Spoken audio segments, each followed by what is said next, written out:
Écoutez ma foi avec Hajer Bencheikh et Shaoki Lazar.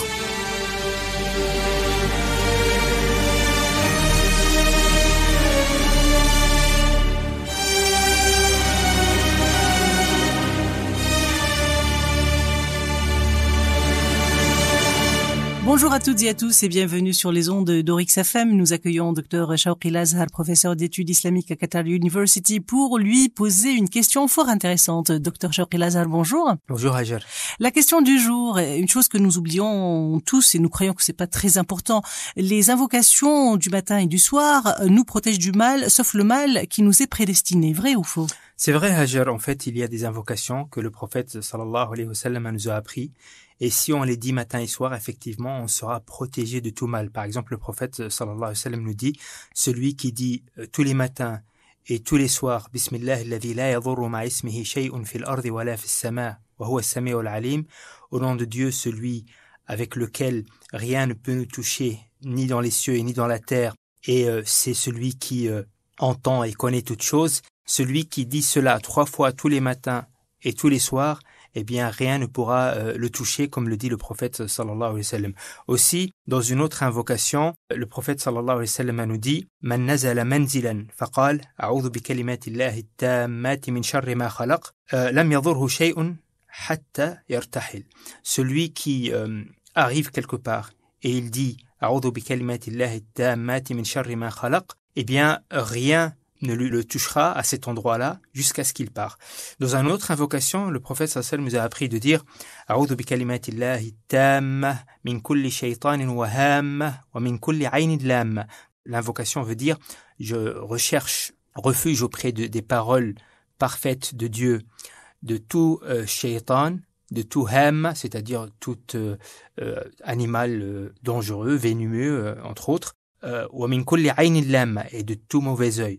Et bien celui qui répète cela 3 fois tous les matins et 3 fois tous les soirs sera effectivement protégé de ces éléments évoqués dans le hadith, c'est-à-dire le shaitan qui peut être un être malfaisant, que ce soit parmi un être humain, vous voulez dire? Un être humain ou parmi les djinns aussi, et tout animal aussi malfaisant éventuellement, et tout mauvais œil. Et voilà, vous avez presque répondu à ma question.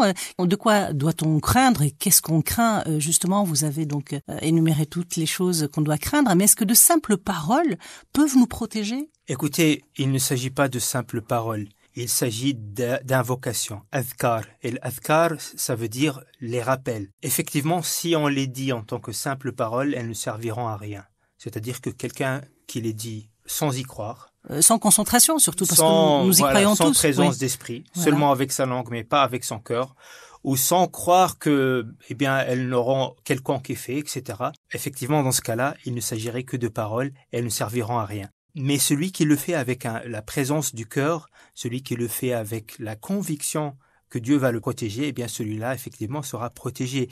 Et Dieu nous dit dans le Coran, « Fadhkuruni adhkurkum » Rappelez-vous de moi, je me rappellerai de vous. Donc ici, il s'agit d'avoir la conscience profonde de Dieu. Et si on a cette conscience-là, eh bien, Dieu se rappellera de nous, c'est-à-dire qu'on aura effectivement le fruit de ces invocations. Parmi ces invocations, il y a une invocation, si on l'a dit, et on meurt le jour même, on va directement au paradis. Est-ce que vous pouvez nous expliquer un peu plus cette invocation? Comment est-ce que on peut avoir plein de défauts, on pourrait avoir fait du mal au cours de ce jour-là, et de simples paroles nous permettent d'aller directement au paradis? Parce que effectivement, ce qui compte, c'est ce qu'on a fait en dernier lieu. Ce qui compte, innamal a'malu bil khawatim. Ou bien innamal a'malu bil khawatim, c'est-à-dire les actions, eh bien, sont selon les conclusions ou bien les dernières actions qu'on aurait fait. Et effectivement, si la dernière action qu'on a faite relève du bien et qu'on a regretté tout le mal qu'on a fait, eh bien, effectivement, Dieu effacera toutes nos mauvaises actions. On connaît plusieurs récits, effectivement, qui vont dans ce sens. Donc, si le jour où on ne dit pas ces invocations, nous devrions assumer notre responsabilité si quelque chose de mal nous arrive. Effectivement, si quelque chose de mal nous arrive, mais dans tous les cas, ce qui nous arrivera, c'est Dieu qui en décidera. Mais si quelque chose de mal nous arrive, ça veut dire que ou bien peut-être on a oublié ces invocations, ou bien on les a pas faites de manière correcte, ou bien ce qui nous a touché en termes de mal, eh bien c'était quelque chose d'inévitable et que au final Dieu a voulu cela pour nous et que dans tous les cas ce serait du bien. Et qu'en est-il de nos enfants? Comment est-ce qu'on peut les protéger de tous ces maux qui nous entourent? Eh bien déjà il faut leur apprendre effectivement ces invocations. Il faut leur apprendre aussi à avoir cette conscience de Dieu en disant ces invocations. Le prophète sallallahu alayhi wa sallam a dit « Ud'u wa antum muqinina bil ijaba wa'lamu anna Allah la yastajibu du'a min qalbin ghafil » Donc, invoquez Dieu avec la certitude que Dieu va vous exaucer et sachez que Dieu n'acceptera pas une invocation qui vient d'un cœur insouciant ou un cœur qui n'a pas la pleine conscience de Dieu. Donc, c'est-à-dire que ce qu'on doit apprendre à les enfants tout d'abord, c'est d'avoir cette conscience de Dieu, avoir ce cœur qui est rempli de Dieu, et c'est cela surtout qui va nous permettre effectivement de faire face aux difficultés de la vie, d'avoir l'yaqin, donc avoir la certitude que Dieu est avec nous et Dieu nous protégera de tout mal. Il y a les enfants en bas âge qui ne parlent pas encore. Est-ce qu'on doit faire les invocations pour eux? Eh bien, dans tous les cas, le Coran nous apprend que chaque être humain est protégé par Dieu. Déjà, il est protégé par Dieu. Même sans les invocations. Même sans les invocations. Et ces enfants-là n'ont pas encore l'âge de faire des invocations. Et si on ne peut pas leur apprendre cela, effectivement, dans ce cas-là, on peut invoquer Dieu qui les protège et qui écarte de tout mal. Dr Shawqi El-Azhar, professeur d'études islamiques à Qatar University, merci. La vérité, ma foi.